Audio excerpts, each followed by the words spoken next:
বন্ধুরা, এই সিরিজটা শুধু ডাব্লিউবিসিএস নয়, পশ্চিমবঙ্গের যে কোনো চাকরি পরীক্ষার জন্য তোমাদের জন্য কিন্তু খুবই গুরুত্বপূর্ণ হবে। কারণ দেখা গিয়েছে যে ডাব্লিউবিসিএস পরীক্ষায় যে সমস্ত কোশ্চেনগুলো এসে থাকে পশ্চিমবাংলার, আর যে সমস্ত তোমাদের ডাব্লিউবিপি হয়ে গেল, তারপর তোমাদের মিসলেনিয়াস এক্সাম রয়েছে, পিএসসি ক্লার্ক রয়েছে, আইসিডিএস এক্সাম রয়েছে, এই সমস্ত এক্সামেও কিন্তু এই সমস্ত কোশ্চেনগুলোই কিন্তু বারবার রিপিটেড আসতে দেখা গিয়েছে। এবং তোমাদের যে প্রিভিয়াস ইয়ারের যদি তুমি এই যে লাস্ট 15 বছরের কোশ্চেনগুলোকে যদি করে নাও, তোমরা যারা 21-এ এক্সাম দেবে, তোমরা দেখবে এখান থেকে 30 থেকে 40% কোশ্চেন অ্যাজ ইট ইজ থাকবে তোমাদের। আমি শুধু জিকে থেকে বলছি না, তোমাদের এখানে ম্যাথ, রিজনিং, জিকে সমস্ত এবং ইংলিশ সমস্ত পোর্শন থেকে। আমি তোমাদের প্রথমে এখানে জিকের পার্টটা শুরু করছি। যদি তোমাদের জিকের পার্টটা ভালো লেগে থাকে, তাহলে তোমাদেরকে আমি ম্যাথ, ইংলিশ এবং রিজনিংয়ের পার্ট অবশ্যই করিয়ে দেবো। চলো দেরি না করে আমরা কোশ্চেনগুলো অ্যান্সারগুলো শুরু করি। আজকে আমরা 2005-এর যে কোশ্চেনগুলো আছে সেখান থেকে আলোচনা করা শুরু করছি। ফার্স্ট কোশ্চেনটা কী রয়েছে এখানে? আমি শুধু জিকের কোশ্চেনগুলো নিয়েছি। এখানে ভারতের অর্ধনগ্ন ফকির ব্রিটিশের প্রধানমন্ত্রী কার সম্বন্ধে বলেছিল? তাহলে কার সম্বন্ধে এটা বলেছিল? Who was describe by the British prime minister as a half naked fakir. কাকে বলেছিল? গান্ধীজিকে বলেছিল। কে বলেছিল? উইঙ্কেলস চার্চিল বলেছিল। কে বলেছিল? উইনস্টন চার্চিল বলেছিল। কে বলেছিল? Winston Churchill. এটাও তোমাদের জন্য খুবই গুরুত্বপূর্ণ। নেক্সট কোশ্চেনটা আমরা দেখে নেব। Who was said swaraj is my birth right and I must have it? Very very very important. না জানি কত পরীক্ষাতে কতবার রিপিট এসছে, তাহলে মাথার মধ্যে সেট করে অবশ্যই রাখবে। Swaraj is my birth right and I have must it. আমি এটাকে নিয়েই রাখবো। তাহলে এটা কে বলেছিল? বাল গঙ্গাধর তিলক বলেছিল। নেক্সট পয়েন্টে কি বলা হয়েছে এখানে? স্বাধীন ভারতের প্রথম সাধারণ নির্বাচন কবে অনুষ্ঠিত হয়েছিল? স্বাধীন ভারতের প্রথম সাধারণ নির্বাচন হয়েছিল, ইলেকশন হয়েছিল, জেনারেল ইলেকশন, যেটা হয়েছিল 1951 খ্রিস্টাব্দে, যেটা হয়েছিল তেলহি ডিস্ট্রিক্টে, হিমাচল প্রদেশে। আমি তোমাদের জন্য এই সমস্তগুলোকে কালেক্ট করেছি। যদি কোথাও কোনো রকম যদি ভুল ত্রুটি থেকে থাকে, তাহলে তোমরা কমেন্ট বক্সে কমেন্ট করে অবশ্যই জানাবে, সেটা আমি শুধরে নেব। নেক্সট পয়েন্টে কি বলা হয়েছে? The Indian planning commission was formed in the year? কত বছরে, কোন সময়ে এই ইন্ডিয়ান প্ল্যানিং কমিশনটা তৈরি হয়েছিল? এটি হয়েছিল 1950 খ্রিস্টাব্দে, যেটি কিনা এখন আমরা জানি নীতি আয়োগ নামে, যেইটা ফর্ম হয়েছে কিন্তু 1 জানুয়ারি 2015। এই রিসেন্টলি এই কোশ্চেনটা কিন্তু জিজ্ঞেস করা হয়েছে ডাব্লিউবিসিএস কিংবা তোমাদের পশ্চিমবঙ্গের আর কোনো চাকরিতে। খুবই খুবই গুরুত্বপূর্ণ। নেক্সটে দেখে নেবো, এখানে কয়েকটা রিজনিং আছে, এগুলো আমরা স্কিপ করে দেবো।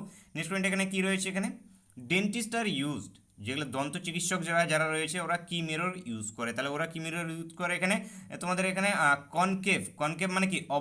অবতল মিরর তারা আয়না ইউজ করে থাকেন। নেক্সট পয়েন্টে কী রয়েছে? এখানে সমস্যার সমাধান হওয়ার জন্য কি প্রয়োজন? পাস্ট এক্সপিরিয়েন্স প্রয়োজন। কি প্রয়োজন তোমাদের? পাস্ট এক্সপিরিয়েন্স প্রয়োজন। তোমাদের যদি পাস্ট এক্সপিরিয়েন্স যদি ভালো থাকে, তাহলে তোমাদের যে কোনো সমস্যার সমাধান হয়ে যাবে। নেক্সট পয়েন্টে কী বলা হয়েছে এখানে? ভারতের বিপ্লবের জননী কাকে বলা হয়? ভারতের বিপ্লবের জননী, বা তোমরা বলতে হবে who was called the mother of Indian revolution? Mother of Indian revolution বলা হয় এখানে ভিকাজি রুস্তমি কামাকে। কাকে? ভিকাজি রুস্তমি কামাকে, মনে রাখবে। নেক্সট পয়েন্টে যেটা রয়েছে তোমাদের একটি স্ট্যাটিক জিকের কোশ্চেন যেটা রয়েছে তোমাদের পাকিস্তানের প্রধানমন্ত্রী অ্যাট প্রেজেন্ট যিনি রয়েছেন, এখানে ইমরান খান রয়েছে, এখানে প্রেসিডেন্ট রয়েছে আরিফ আলভি। তোমরা যদি ভিডিওটা পরে দেখে থাকো, যদি চেঞ্জ হয়ে যায়, তাহলে সেটা তোমাদের মতো করে ঠিক করে নেবে। নেক্সট পয়েন্টে কি বলা হয়েছে? Who was the main inspiration behind the young Bengal movement? Young Bengal মুভমেন্টে মেন ইন্সপিরেশন কার ছিল? তো এটি ছিল কার? ডিওজিওর। কার ছিল? ডিওজিওর ছিল। নেক্সট দেখে নেবো, নেক্সট পয়েন্টে কী বলা হয়েছে? কোলেস্টেরল এক প্রকার। কোলেস্টেরল এক প্রকার কি? কোলেস্টেরল হয়ে গেল এক প্রকার স্টেরয়েড। কি হয়ে যাবে? কোলেস্টেরল এক প্রকার স্টেরয়েড। এখান থেকে তোমাদের সঠিক অ্যান্সার হয়ে যাবে। নেক্সট পয়েন্টে কী বলা হয়েছে? ভারতীয় সংবিধানে 370 ধারা প্রযোজ্য, যেটা কিনা এখন তুলে দেওয়া হয়েছে। কোশ্চেনটা লেস ইম্পর্টেন্ট হয়ে যায়, আবার এই 21-এর জন্য হয়তো ইম্পর্টেন্ট হয়ে যায়, কারণ বেশি দিন হয়নি সেটাকে তুলে দেওয়ার মতো, 1 বছর মতো হয়েছে, এখন 21-এ হয়তো আসতে পারে। তো সেই জন্য তোমরা মনে রাখবে। আশা করি তোমরা সবাই জানো জম্মু এবং কাশ্মীরে এই 370 ধারাটা প্রচলিত ছিল। আগে থেকে নেবো, ভিডিওটা ভালো লেগে থাকলে বন্ধুরা লাইক অবশ্যই করো, ভিডিওটা ভালো না থাকলে ডিসলাইক অবশ্যই করবে, কিন্তু চ্যানেলে যারা তোমরা প্রথমবার ভিজিট করছো, তোমরা সাবস্ক্রাইব করে নেবে, সঙ্গে বেল আইকনটা ওপেন করে অবশ্যই রাখবে তোমাদের। এছাড়াও এই সিরিজ বাদ দিয়ে আরও যে সমস্ত ভিডিওগুলো আছে, সেগুলো তোমাদের জন্য খুবই ইম্পর্টেন্ট। কি বলা হয়েছে এখানে? Which out of the following can be levied by the state government? তাহলে এদের মধ্যে অর্পণ করতে পারে, স্টেট গভর্নমেন্ট অর্পণ করতে পারে কি? স্টেট গভর্নমেন্ট এখানে অর্পণ করতে পারে tax on profession. State government এখানে কি অর্পণ করতে পারে? তাহলে এখানে মনে রাখবে ট্যাক্স অন প্রফেশন। তুমি কি কিছু কাজ করছো, সেই কাজের উপরে। আগে কি বলে? জালিয়ানওয়ালাবাগ হত্যাকাণ্ড কবে হয়েছিল? খুবই গুরুত্বপূর্ণ, খুবই ইম্পর্টেন্ট। ট্রিপল স্টার, যতগুলো পারো স্টার মেরে দাও, তোমাদের কোশ্চেনে আসবেই আসবে। কি হয়েছে? জালিয়ানওয়ালাবাগ কত হয়েছিল? 1919 খ্রিস্টাব্দে। কত হয়েছিল? 1919 খ্রিস্টাব্দে। নেক্সট পয়েন্টে দেখে নেবো কি বলা হয়েছে এখানে? নিম্নোক্ত প্রাণীর মধ্যে কোনটির দেহখণ্ড সর্বাপেক্ষা কম? মানে কার দেহখণ্ডেও সব থেকে কম, সব থেকে দেহখণ্ড কম এখানে কি কৃমির তোমাদের ফ্ল্যাটওয়ার্মে এখানে তোমাদের সঠিক অ্যান্সার হয়ে যাবে। নেক্সট পয়েন্টে কি বলা হয়েছে এখানে স্বাধীনতার হীনতায় কে বাঁচিতে চায়, কে রচনা করেছিল, এটি কে রচনা করেছিল স্বাধীনতার হীনতায় কে বাঁচিতে চায়, এটি রচনা করেছিল কে Rangalal Banerjee. Very very very important, খুবই গুরুত্বপূর্ণ একটি কোশ্চেন। রাঙ্গালাল ব্যানার্জি কি লিখেছিল এটি স্বাধীনতার হীনতায় কে বাঁচিতে চায়। নেক্সট পয়েন্টে কি বলা হয়েছে আলিপুর বোমার মামলায় শ্রী অরবিন্দের কৌশলী কে ছিলেন, তাহলে শ্রী অরবিন্দের কৌশলী কে ছিলেন, এই যে মামলাটা যেটা হয়েছিল 1908-9 খ্রিস্টাব্দের দিকে, তাহলে কে ছিল এটি সিআর দাস ছিল, কে ছিল সিআর দাস ছিল। এখান থেকে তোমাদের বি অপশনটা সঠিক আছে।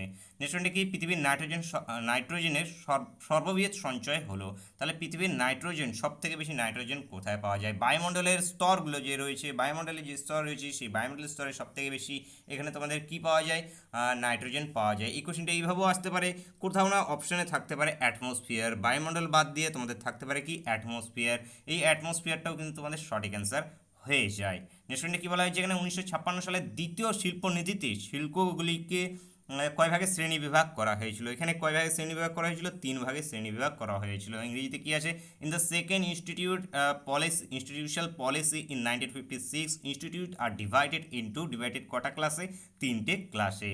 নেক্সট কি বলা হয়েছে আমাদের দেশকে ভালোবাসা যদি অপরাধ হয় তবে আমি অপরাধী, তাহলে if love to my country is a crime then I am a criminal, এটা কে বলেছিল, এই কথাটা বলেছিল কি আমাদের সিআর দাস বলেছিল, কে বলেছিল সিআর দাস বলেছিল, কি বলেছিল if to love my country is a crime I am a criminal.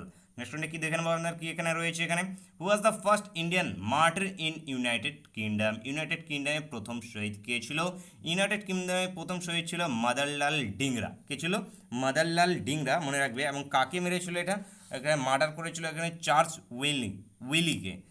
উইলিকে murder করেছিল। এবং এই সালটাও তোমরা মনে রাখবে, সালটা এখানে তোমাদের শো করেছে 1909 খ্রিস্টাব্দে, কতই 1909 খ্রিস্টাব্দে, এটাও তোমরা মাথায় রাখবে। নেক্সট পয়েন্টে দেখে নেবো কি বলা হয়েছে এখানে, the process by which gas come out of an LPG cylinder is called, যে প্রসেসের মাধ্যমে এলপিজি সিলিন্ডার থেকে তোমাদের গ্যাস বেরিয়ে আসে সেটাকে কি বলা হয়, ডুফিশন বলা হয়ে থাকে, কি বলা হয়ে থাকে, কে ডুফিশন বলা হয়। একদম অ্যাজ ইট ইজ এই কোশ্চেনটা সম্ভবত 3বার রিপিট হয়েছে, তুমি লাস্ট এই 15 বছরের সিরিজে দেখবে 3বার টোটাল এই এক সিরিজ একদম এই কোশ্চেনটা এইভাবে এসেছে, 3বার তোমাদের রিপিটেড হয়েছে। নেক্সট পয়েন্টে দেখে নেবো এখানে ওয়ার্ল্ড এনভায়রনমেন্টাল ডে কবে, আশা করি সবাই জানো 5ই জুন, কত এটা 5ই জুন হয়ে যাবে। নেক্সট পয়েন্টে দেখে নেবো এখানে কি বলা হয়েছে, নেক্সট পয়েন্টে একটা কারেন্ট অ্যাফেয়ার্স রিলেটেড কোশ্চেন, তারপর আমরা কোশ্চেনটাকে দেখে নিই। রাজ্যসভায় is preside over by the, তাহলে রাজ্যসভার সভাপতিত্ব কে করেন, খুবই ইম্পর্টেন্ট, খুবই গুরুত্বপূর্ণ, রাজ্যসভার সভাপতিত্ব কে করেন এখানে ভাইস প্রেসিডেন্ট। ভাইস প্রেসিডেন্টের একটা গুরুত্বপূর্ণ কোশ্চিন এসে থাকে ভাইস প্রেসিডেন্টের তরফ থেকে, ভাইস প্রেসিডেন্টের টার্ম কত বছরের হয়ে থাকে, মানে ভাইস প্রেসিডেন্ট কত বছর পর্যন্ত কাজ করতে পারে, তো ভাইস প্রেসিডেন্টের যে টার্ম থাকে বয়স যেটা 6 বছর ধরে উনি কাজ করতে পারেন। অনেকে বেশিরভাগ ক্ষেত্রে কি 5 বছর হয়ে থাকে, ইলেকশনের সমস্ত কিছু 5 বছর হয়ে থাকে, কিন্তু ভাইস প্রেসিডেন্টের যে টার্মটা থাকে সেটি 6 বছরের হয়ে থাকে, এটি মাথায় রাখবে। নেক্সট পয়েন্টে কি বলা হয়েছে এখানে, minimum age on Indian citizen to be elect and Lok Sabha ইনস, তাহলে লোকসভায় তোমার নির্বাচন হওয়ার জন্য নিম্নতম বয়স কত লাগবে, লোকসভায় তোমাদের নির্বাচনের জন্য নিম্নতম বয়স লাগবে 25 বছর, আশা করি মনে থাকবে। নেক্সট পয়েন্টে কী বলা হয়েছে 2021-এর সেন্সাসের উপরে কোশ্চেনটা, তাহলে 2021-এর সেন্সাসের উপরে কোশ্চেনটা যেহেতু রয়েছে, আর এটা ইম্পর্টেন্ট না, তোমাদের 2011-এর এখনও যেহেতু 21-এর হয়নি, তাহলে 11-এর যেটা রয়েছে সেন্সাসটা থেকে কিন্তু অবশ্যই কোশ্চেন পড়ে যাবে, কারণ সেন্সাস থেকে তোমাদের 2 থেকে 3টে কোশ্চেন কিন্তু আসে, প্রত্যেক বছরই আসে, এবং 100% সেন্সাস থেকে এই দুটো থেকে কিন্তু 3টে কোশ্চেন কিন্তু আসবেই আসবে।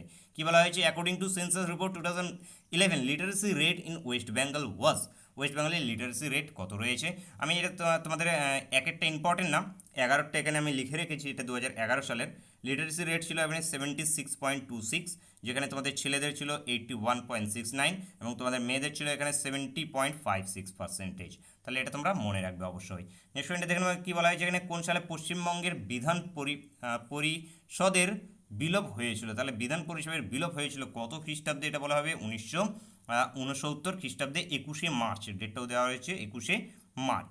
নেক্সট পয়েন্টে দেখে নেবো এখানে the national development council consist of, তাহলে ন্যাশনাল ডেভেলপমেন্ট কাউন্সিল যে রয়েছে কী কী নিয়ে গঠিত, এখানে বলা হয়েছে prime minister, chief minister of all state, member of planning commission, all of the above, তাহলে এটা সমস্ত কিছু নিয়ে গঠিত। এবং এটি সেট আপ কবে হয়েছিল, দ্য ন্যাশনাল ডেভেলপমেন্ট কাউন্সিল এটা তৈরি হয়েছিল 1952 খ্রিস্টাব্দে, কত খ্রিস্টাব্দে 1952 খ্রিস্টাব্দে। নেক্সট কোশ্চেনটা একটা কারেন্ট অ্যাফেয়ার্সের কোশ্চেন, এটা তোমরা স্কিপ করে দিতে পারো।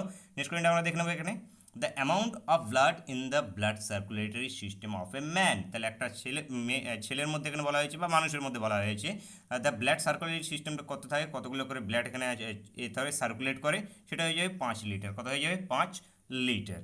নেক্সট পয়েন্টে রয়েছে টাইটান হচ্ছে, তাহলে টাইটান একটা কি? টাইটান হলো গিয়ে থ্যানোসের গ্রহ। থ্যানোসের গ্রহের নাম কি ছিল? টাইটান ছিল। কিন্তু না, এখানে কোশ্চেনের অ্যান্সার হবে সাটার্নের মুন। যে সাটার্নের মুন, শনির যে মুন, সেই শনির মুনের নাম হলো গিয়ে টাইটান। তাহলে এখানে টাইটানটা সঠিক অ্যান্সার হবে এখানে শনির মুন। সরি, তোমাদের জন্য মজা করলাম যেটা তোমাদের থ্যানোসের এই বললাম। চলো আমরা নেক্সট পয়েন্টটা দেখে নিই। নেক্সট পয়েন্টে কি বলা যায়? Who was the first editor of Jugantar. Jugantar পত্রিকার ফার্স্ট এডিটর কে ছিল? ভূপেন্দ্রনাথ দত্ত। ভূপেন্দ্রনাথ দত্ত তোমাদের এখানে যে যুগান্তর পত্রিকা রয়েছে তার ফার্স্ট এডিটর ছিল। এই কোশ্চেনটা অ্যাকচুয়ালি তোমাদের 2-3 জন মিলে এর এডিটর ছিল। এখানে যে অপশানে রয়েছে একমাত্র ওই যে 3 জন আমি এখানে নাম লিখে রয়েছি, ভূপেন্দ্রনাথ দত্ত হয়ে গেল, এর সঙ্গে তোমাদের বরেন্দ্র কুমার হয়ে গেল, তারপর অবিনেশ এখানে ঘোষ এরকম সম্ভবত কিছু একটা রয়েছে। এরা 3 জন মিলেই ছিল, কিন্তু বাকিরা এই অপশানে নেই। যেহেতু বাকিরা অপশানে নেই সেহেতু এখানে তোমাদের ভূপেন্দ্রনাথ দত্তটাই এখানে সঠিক অ্যান্সার হয়ে যাবে। তাহলে যুগান্তরের জন্য এই 3টাকেই তোমরা মনে রাখবে, যে কোনো একটা হয়তো অপশানে থাকবে, তখন সেটা তোমাদের সঠিক অ্যান্সার হয়ে যাবে। এবং এই যুগান্তরের যে স্ট্যাবলিশমেন্টটা যেটা হয়েছিল 1906 খ্রিস্টাব্দে এই পত্রিকাটার স্ট্যাবলিশমেন্ট হয়েছিল। নেক্সট পয়েন্টে দেখে নেবো কী বলা হয়েছিল এখানে। Sweat saliva and tears contained an enzyme call lysozyme, it's killed. এই লাইসোজেমটা যেটা রয়েছে এই কাকে মারে? এই ভাইরাসকে মারে। এই ভাইরাসকে মারে, কিন্তু করোনা ভাইরাসকে আমাদের মারতে পারছে না। তাহলে এখানে কি হয়ে যাবে? এটা তোমাদের ভাইরাসকে মারে। নেক্সট পয়েন্টে দেখে নেবো কী বলা হয়েছে। The theme of the country Kolkata book fair. Kolkata book ফেয়ারে এবছরে কী থিম রয়েছে সেটা তোমরা কমেন্ট বক্সে কমেন্ট করে অবশ্যই জানাবে। তোমরা খোঁজখবর নিয়ে কমেন্ট বক্সে কমেন্ট করে জানাবে। এই মুহূর্তে আমার মনে নেই, সেই জন্য আমি জানাতে পারছি না। আগে কী বলা হয়েছে? নেক্সট কোয়েশ্চেনটা ভেরি ভেরি ভেরি ইম্পর্টেন্ট এবং 100% এই কোশ্চেনটা থেকে তোমাদের কোশ্চেন অবশ্যই আসবে। 100% বলছি, কোশ্চেন তোমাদের এসে গিয়েছে, তোমরা ধরে নাও। সব কটাই মনে রাখবে এখান থেকে। হোয়ার ওয়াজ গাদার পার্টি? গাদার পার্টি ফর্মেট। গাদার পার্টিটা কোশ্চেন জিজ্ঞেস করা হয়েছে কোথায় ফর্মেট হয়েছিল। কিন্তু শুধু এই না, এই গাদার পার্টি থেকে প্রচুর পরিমাণে কোশ্চেন আসে। যেমন তোমাদের এই গাদার পার্টিটা কত খ্রিস্টাব্দে হয়েছিল, কে ফরমেশন করেছিল, এর যে হেডকোয়ার্টার রয়েছে এর হেডকোয়ার্টার কোথায় রয়েছে, খুবই খুবই গুরুত্বপূর্ণ এবং এখান থেকে প্রত্যেক বছরই কোশ্চেন এসে থাকে। তাহলে ফার্স্ট যে কোশ্চেনটা আমি চলে আসি, এখানে কোশ্চেনটা বলা হয়েছিল যে হোয়ার ওয়াজ, কোথায় হয়েছিল? এটি হয়েছিল ইউএসএতে। এবার যদি জিজ্ঞেস করা হয় কত খ্রিস্টাব্দে হয়েছিল, 1913 খ্রিস্টাব্দে। কে করেছিল? লালা হারদয়াল। লালা হারদয়াল এটিকে করেছিল। মেনলি যেটা আছে তোমাদের লালা হারদয়াল, তারপর করতান সিং রয়েছে, তারপরে নিতিন লোহার রয়েছে এখানে, নিতিন লাথার রয়েছে এখানে, লোথার রয়েছে, এর মধ্যে রয়েছে এরা। কিন্তু মেন যেটা থাকে তোমাদের হরদয়ালটাই থাকে অপশানে, লালা হরদয়ালই থাকে। তাহলে এই লালা হরদয়াল এবং এগুলো কি তোমরা মনে রাখবে। অ্যান্ড সব থেকে আর একটা গুরুত্বপূর্ণ, যে এর হেডকোয়ার্টার কোথায়। যে গাদার পার্টি রয়েছিল এই গাদার পার্টির হেডকোয়ার্টার স্যান ফ্রান্সিসকো, এটাও মনে রাখবে, স্যান ফ্রান্সিসকো। এবং 100% আমি বলে দিচ্ছি যে এখান থেকে তোমাদের একটা না একটা কোশ্চেন তো অবশ্যই এসেই গিয়েছে ধরে নাও। নিষ্কর্ণে কি বলা হয়েছে? The first capital of Magadha. Magadha এমপ্লয়ারের ফার্স্ট ক্যাপিটাল কী ছিল? রাজগিরা। এবং সেকেন্ড ক্যাপিটাল কী ছিল? পাটলিপুত্র। তাহলে ফার্স্ট ক্যাপিটাল কী ছিল? রাজগিরা। নেক্সট পয়েন্টে কী রয়েছে এখানে? Which Gandhiji movements was March with the খিলাফত মুভমেন্ট। খিলাফত মুভমেন্টের সঙ্গে কোন মুভমেন্টটাকে তিনি যোগ করেছিলেন? সেটি করেছিলেন নন কোঅপারেশন মুভমেন্টকে 1919 খ্রিস্টাব্দে। তারপর এখানে সিভিল ডিসঅবেডিয়েন্স মুভমেন্টস রয়েছে 1920 খ্রিস্টাব্দে হয়েছিল, কুইট ইন্ডিয়া 1942 খ্রিস্টাব্দে হয়েছিল, অ্যাংলো ইন্ডিয়া 1917 খ্রিস্টাব্দে হয়েছিল। ডেটগুলো খুবই গুরুত্বপূর্ণ। এবং বন্ধুরা তোমাদের জন্য আমাদের যে বেসিক থেকে যে টপিক ওয়াইজ কিন্তু জিকেরও ক্লাস চলছে, জিকের ক্লাসগুলো তোমরা প্লে লিস্টে গিয়ে কিন্তু দেখে নেবে অবশ্যই। Next who was the father of two nation theory. Two nation থিওরির ফাদার কে ছিল? যে টু নেশন থিওরির ফাদার ছিল এখানে সৈয়দ আহমেদ খান। সৈয়দ আহমেদ খান টু নেশন থিওরির ফাদার ছিল। তাহলে এখান থেকে তোমাদের এই অপশনটা সঠিক অ্যান্সার হয়ে যায়। নেক্সট দেখে নেবে কি বলা হচ্ছে। Who was the revolutionary was assist Bhagat Singh to throw bomb in the legislative assembly in Delhi. কে সাহায্য করেছিল ভগৎ সিংকে? ভগৎ সিংকে সাহায্য কে করেছিল এখানে? ভট্টস্কর দত্ত। ভট্টস্কর দত্ত ভগৎ সিংকে সাহায্য করেছিল। কত খ্রিস্টাব্দে? এটা 8ই এপ্রিল 1929 খ্রিস্টাব্দে। 8ই এপ্রিল 1929 খ্রিস্টাব্দে কাকে মেরেছিল ওই টাইমে? যদি জিজ্ঞেস করা হয় যে বোমটা কাকে মেরেছিল, সেটি ওয়াটসনকে মেরেছিল। যদি বলা হয়, জিজ্ঞেস করা হয় যে ভগৎ সিং মারা যান কবে, ওর ফাঁসি হয়েছিল, ফাঁসি যেটা হয়েছিল সেটি কত খ্রিস্টাব্দে হয়েছিল? সেটি তোমাদের 1931 খ্রিস্টাব্দে হয়েছিল এবং তোমাদের এটি লাহোরে হয়েছিল। এটাও তোমরা মনে রাখবে। নিশ্চয়ই দেখে নাও এখানে কী বলা হয়েছে। University of Vikramshila was establish. Very very very important. University of Vikramshila Dharmapala কে করেছিল? এটা ধর্মপাল করেছিল। নিশ্চয়ই যে government of India was started selling share of selected public sector on the year of. তাহলে কোন বছর থেকে এই যে পাবলিক সেক্টরের যে এগুলো আছে এগুলোকে সেল করা শুরু করেছিল? 1992 খ্রিস্টাব্দে।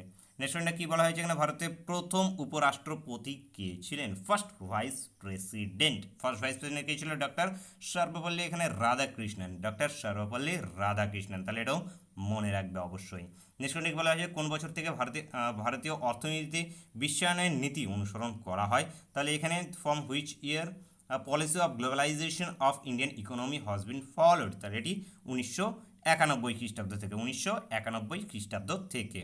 নেক্সট পয়েন্টে কী আছে, খুবই গুরুত্বপূর্ণ, খুবই ইম্পর্টেন্ট, কী বলা হয়েছে, দ্য ফার্স্ট অ্যামেন্ডমেন্ট অ্যাক্ট, যে আমাদের সংবিধান তৈরি করা হয়েছিল তারপরে সেটাকে সংশোধন করার জন্য ফার্স্ট অ্যামেন্ডমেন্ট অ্যাক্ট হয়েছিল, সেটি প্রথমবার যেটা হয়েছিল সেটি কত খ্রিস্টাব্দে হয়েছিল? প্রথমবার ইলেকশন যে হয়েছিল 1951 খ্রিস্টাব্দে, প্রথমবার ফার্স্ট অ্যামেন্ডমেন্টও হয়েছিল 1951 খ্রিস্টাব্দে, এবং এই টাইমে প্রাইম মিনিস্টার কে ছিলেন জওহরলাল নেহেরু। নেক্সট দেখে নেব কী বলা হয়েছে, article 25 of the Indian constitution related to?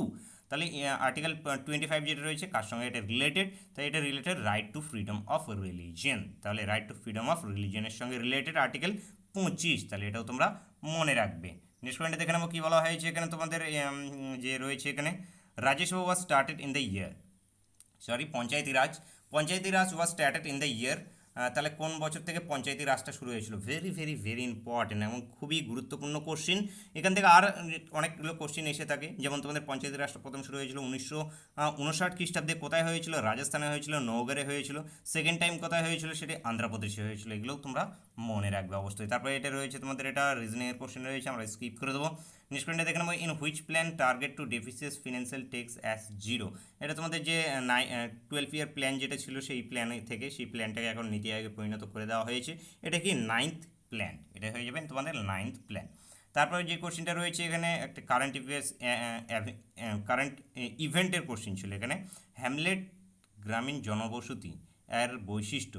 তাহলে এখানে কি বলা হচ্ছে, hamlet rural settlement are characterise of, যে হ্যামলেট রুরাল যারা রয়েছে এই সমস্ত বাসিন্দারা জনবসতি কোথায় দেখা যায়? এটি পাঞ্জাবে দেখা যায়। নেক্সট পয়েন্টে দেখে নেবো কী বলা হচ্ছে, national youth day was observe. National youth day যেটা রয়েছে এটি অবজার্ভ করা হয় এতে অবজার্ভ করা হয় স্বামী বিবেকানন্দের বার্থডেতে, সেটি অবজার্ভ করা হয়। নেক্সট পয়েন্টে কী হয়েছে, বলা হয়েছে পলকয়েড বাম ফর্ম দ্য বাউন্ডারি বিটুইন। তো এই যে পলকট যে একটা রয়েছে, একটা বাউন্ডারি রয়েছে, যেমন ইন্ডিয়া পাকিস্তানের মধ্যে যেরকম বাউন্ডারি, ইন্ডিয়া বাংলাদেশের মধ্যে যেরকম বাউন্ডারি রয়েছে, ঠিক একইভাবে তোমাদের পাটকই একটা বলে একটা বাউন্ডারি রয়েছে, সেই বাউন্ডারিটা যে রয়েছে সেটা অরুণাচল প্রদেশ এবং মায়ানমারের সঙ্গে এই বাউন্ডারিটা রয়েছে। নেক্সট পয়েন্টে কী বলছে, almost 98% reservation of varieties are found in, সেটি কোথায় পাওয়া যায়? সেটি ভ্যারাইটিস পাওয়া যায় সেটি আন্ধ্রপ্রদেশে পাওয়া যায়, মনে রাখবে। নেক্সট পয়েন্টে দেখে নেবো কী বলা হয়েছে এখানে, দক্ষিণাত্যের লাভা অঞ্চল সৃষ্টি হয়েছিল। তাহলে দক্ষিণাত্যের লাভা অঞ্চল যেটা রয়েছে, the Deccan of lava region was formed. তাহলে যে লাভা রিজিয়নটা ফর্ম হয়েছিল সেটি গ্লেসিয়ারিয়াস, তোমাদের এখানে ক্রিয়েটরিয়াস পিরিয়ডে সেটি তৈরি হয়েছিল। তাহলে তোমাদের এখান থেকে এই অপশনটা সঠিক অ্যান্সার হয়ে যাবে। আজকের জন্য এগুলোই নেওয়া হয়েছে। নেক্সট ভিডিওতে বাকি যেগুলো রয়েছে এই বছর থেকে বাকিগুলো আমরা করব। ভিডিওটা কেমন লেগেছে কমেন্ট বক্সে অবশ্যই জানাবে।